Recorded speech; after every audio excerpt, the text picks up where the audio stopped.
Is there a freedom in, like, as you're breaking the stories and all that, the fact that you can make the show a different show every week? Some weeks it's like a caper, some weeks it's a thriller, you had a comedy buried in there somewhere, and the idea that it doesn't have, because the characters are going to change each week, unless you're doing a pure Dollhouse story, I guess, about what's happening in the Dollhouse, which is some of your story, but the fact that you can make it a different show every week. So what kind of freedom does that give you, make it, you know? Yeah, freedom, you know, or freedom terror. Or responsibility. Or what cracked me up was Joss would always say, "Come on, guys," to the writers. What's your darkest fantasy? What would what would your doll be? And the room would just get so quiet. I mean, it was like no one was going to give that up. And he kept trying and trying to get us to expose ourselves, and it was just not happening. I mean, little bits here and there. Little bits. You know, meanwhile, I'm oversharing wildly.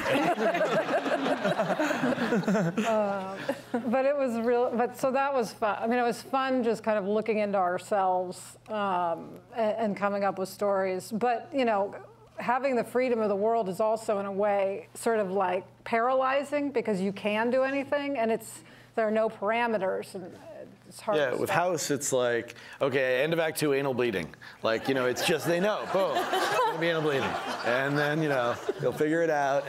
But the freedom is also the terror of, oh, now we have to figure out how you do a caper show, which luckily these guys did very brilliantly, but like, I'm terrible at that stuff. And then, you know, I can do a romantic comedy, but a romantic comedy was what the network looked at and went, wow, you guys are shut down.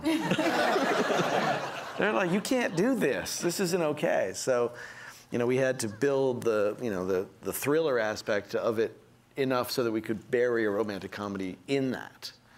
You've also broken an incredible amount of story in these first 9 I've seen. There's 3 more to go, but in this. But so, like, in terms of the reveals of either the characters and what's happening, the mechanics of the Dollhouse. I mean, really, it's turned on its head several times already. So, dude, just wait. Yeah.